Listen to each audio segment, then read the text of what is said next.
Hey guys, I'm Andrei, a tour guide in Minsk, Belarus and a certified translator.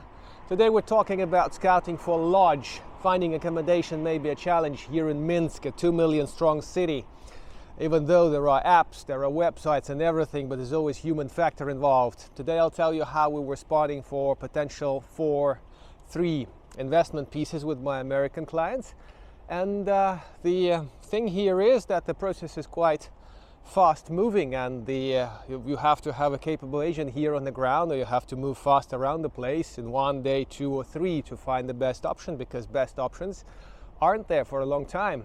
Let's see what we spotted for purchase, and let's see how much it costs and where it is and how it all went. Stay with the channel.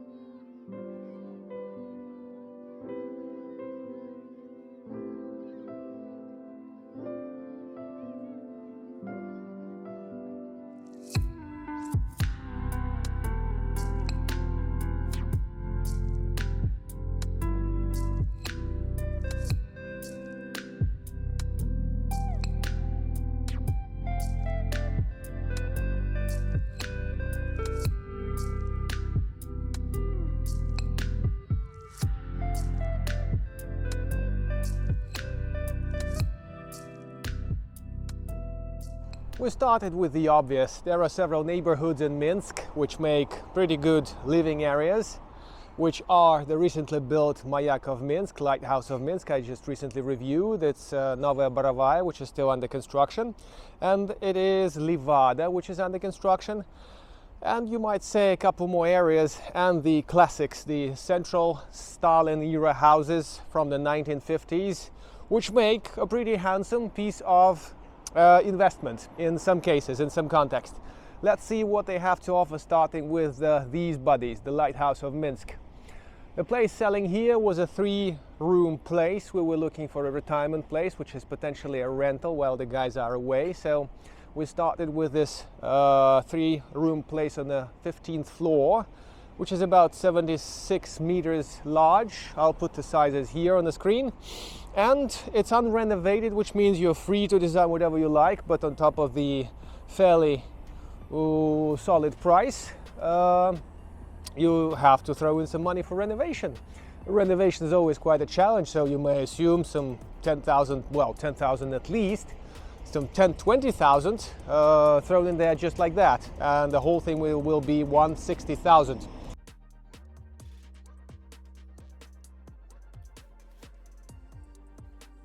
The positive bit is that rentals in this district start from some $500 a month at least, and the 3-bedroom may even cost $1,000 if there's a family and if the father and mother are capable earners. So that has a potential, but it's still a little bit pricey given the quality that we found there and given the infrastructure that is around there.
The next place we considered as a potential investment-living spot was Levada neighborhood, which is being developed by the Svislich River.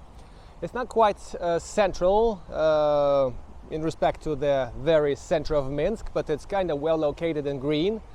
It's by the river again. The place offers 1, 2, 3, 4 bedroom flats.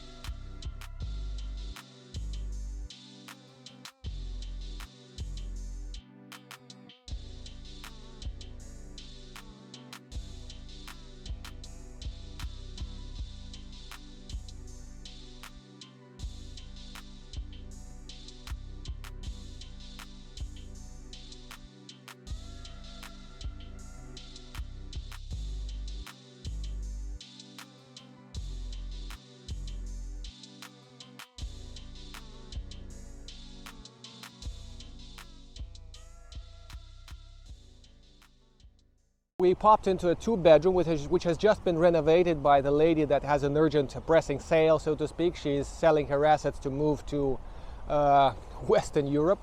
So the place was neatly renovated for the family, not for the sake of sale. So you know that means a different approach to quality control and all these things.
The flat was somewhat 60 meters large, not too large, I think around 60 meters, 110,000 US, and you can see the renovation, the kitchen, the style, the design, everything is ship-shape. I believe 4th floor or something like that.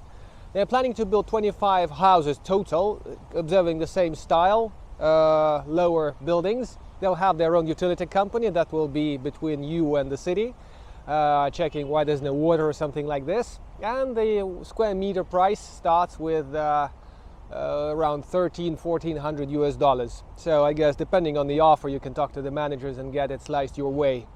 Maybe sometime sooner I'll try to hook up with them and see what kind of place they are offering and make a review about this coming place called Levada. I hope you like the pictures. One of the top merits associated with Stalin era apartments is high ceilings, around 3 meters or higher. They were built after the war when they wanted to redo the city of Minsk and other major Soviet cities into something big and grand and nice. So central streets were developed with these. Stalin apartments may be slightly off the main street. Here in Minsk it has its own, let's say, history, and depending on the history there's different quality, so you have to be cautious about the history of the building. The advantage is that the building has been settled. Everybody knows everybody. Even the black cat that pisses on your door has an official name. And this is a good rental opportunity because they are well located, they're central, they have those high ceilings, like this filling of space compared to a standard Soviet apartment of the later period. And depending on your renovation style, you may get yourself some kind of a diplomat family or a business person family renting it long term, which is a handsome investment by looks of it. Let's have a look inside one of those.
This body here is Karl Marx 45. It's a pretty spacious room, 86 meters, trading for 149, and the price is going to drop, of course, because it's not quite realistic. Well above 2,000 if I judge it right. The place hasn't been renovated for a while, people inherited it, and it's like a zero level. You can start from scratch and see where the dream gets you, and the budget, of course. Again, those overwhelmingly high ceilings, about 3 meters high, the overwhelmingly ugly parquet on the floor that you may keep. I guess it's cheaper to throw it out and get something solid. And loads of rooms, 3 rooms, kitchen and everything, and second floor makes it a good rental option, so think about it. One of the interesting bonuses in this flat is that a bookcase behind me with the once deficit and hard to get items by Dostoevsky and other fellas that were hard to get in the Soviet times. So people were doing all sorts of tricks to get these and fill the bookcases and make them a part of the design, just like the carpet on the wall, which is missing here, but the nails are still in. So this thing is an interesting acquisition if you have money to play with, something to consider. So to conclude our little hunt, I'll just stress again what I have been saying through the video. The places in Minsk, apartments in Minsk, are losing prices. I'll make a separate video about that. And long-term investment may not be necessarily super wise, super handsome right now. So the apartment investment shopping should be coordinated with several factors, like the location and current price of the place, infrastructure of the area, and the living potential, human living potential.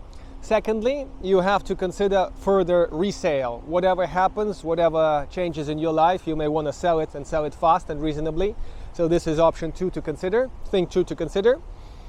And thing 3 is the investment potential, what kind of place it is and what kind of rentals based on the current climate. Like tourism is dead now, so what kind of Airbnb you can be thinking of is a bit hard to tell. That's factor 3.